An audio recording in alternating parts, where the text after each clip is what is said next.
The Odyssey feels genuinely massive. It fully earns the title. Even if the film sometimes reaches beyond what it can comfortably hold, it's still an event that doesn't forget to make you care about most of the characters. However, because this is a Christopher Nolan film, there were several times I couldn't properly hear the characters and what they were saying, and because these are older names, if I missed one, it did confuse me for a bit before re-remembering the book. It also has some genuinely bad editing early on, which I feel like is another trait from Nolan, because some shots or even scenes cut too quickly before they reach their natural conclusion. The latter problem continued a bit longer, but honestly, it was mostly relegated to that opening 20 minutes setting everything up.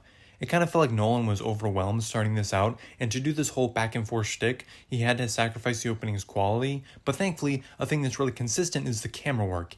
Everything feels so grand, like I said before. There are so many unique shots when they invade Troy, especially with the beheading, although that's equally like an editing choice, but the color palette occasionally works against it. Some beautifully composed shots are covered in the same gray look that plagues so many modern blockbusters, or just films in general. The rugged costumes and practical environments give the world texture, but Nolan's commitment to realism can also make places I imagine as mythic feel strangely restrained. At times the film could have looked more extravagant, but maybe that's just because of how I envisioned it when I read the book, especially later on with Odysseus as a beggar. But his scene sort of reconciling with Athena really worked and hit almost like an emotional high. Matter of fact, Athena, while sparse in her screen time, was well placed. Maybe she could have had like an extra scene or two, but honestly I felt it worked. Sort of like the actual ending, which reminded me of Oppenheimer's in a basic way, the way it was going back and forth between the present and a defining event in the past, as in the invasion of Troy for this movie. But for me, the movie isn't carried by its structure nearly as much as is carried by its set pieces, and unexpectedly, where Nolan comes closest to making like a horror movie, the action is where the film truly comes alive because each scene felt massive and epic in scale, even though they were technically smaller scaled, just the soldiers on an island isolated from Agamemnon and the rest of the world, but each scene worked really well, especially with the Cyclops. It was incredibly gruesome seeing the men get eaten and really riveting and interesting to watch them devise the plan to get out, but the noises the Cyclops made were horrifying and genuinely disturbing. They sounded heavily distorted, which makes sense.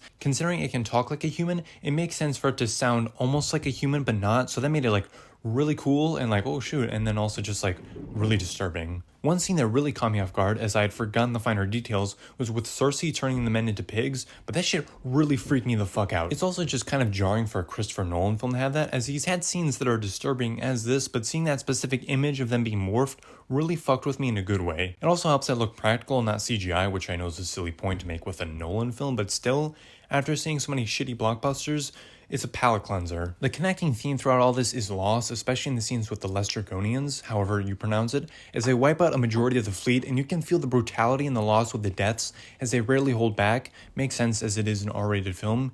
Each scene feels monumental and important while also having a high amount of spectacle, everything action scenes should do.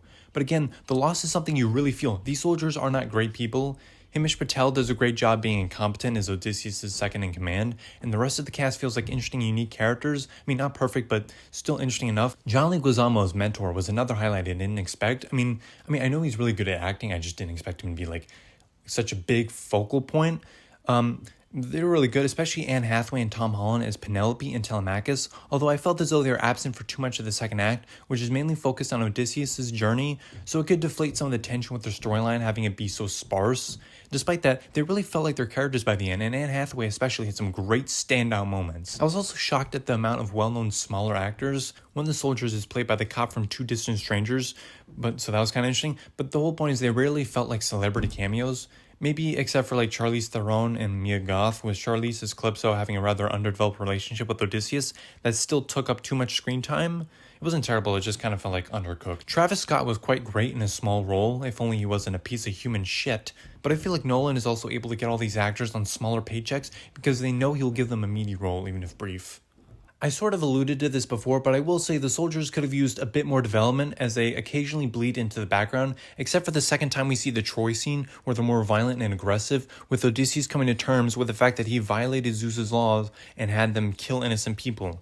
It's a great way of making them unique characters that are not perfect. These guys are still assholes, but I will say this might be the movie with the most celibate Greeks ever. Nolan himself might only get horny for niche aspect ratios. He could make a longer movie because he fucked the rest of the IMAX footage roll.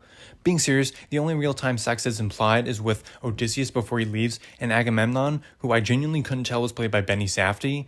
Helps his face is mostly covered except for the very end where he's killed, but yeah, talk about a transformation. Robert Pattinson and Corey Hawkins are just incredibly slimy and unlikable in the best way. Although, I mean, I will admit at times they could be a little cartoony, but I feel like it really worked and they really committed to it. And this is where you also feel the loss of Odysseus' men, as you wonder how they would have dealt with this, which I feel like is always a great sign for movies. Even if the people are immoral, you wish you could have seen them later on to deal with specific scenes, to see how they would have added to the dynamic.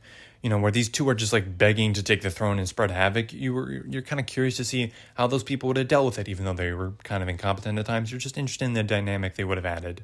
Because my god, those two are just complete assholes. They were almost as insufferable as the people complaining about Lupita Nyong'o being cast as Helen, calling her Helen of Detroit. Get it, guys? Because apparently all black people originated from Detroit.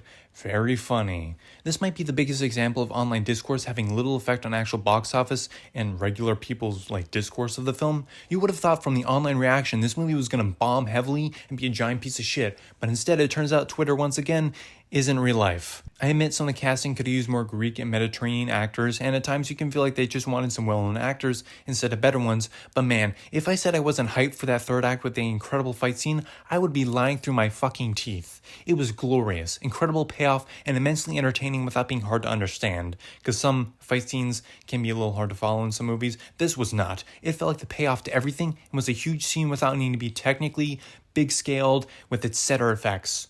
Overall, Nolan occasionally reaches beyond his grasp, but the Odyssey is still an enormous event that knows when to become intimate. It's violent, visually inconsistent, occasionally messy, and genuinely moving. More importantly, it feels like a journey, and when the final act arrives, you feel the weight of every person who never made it home.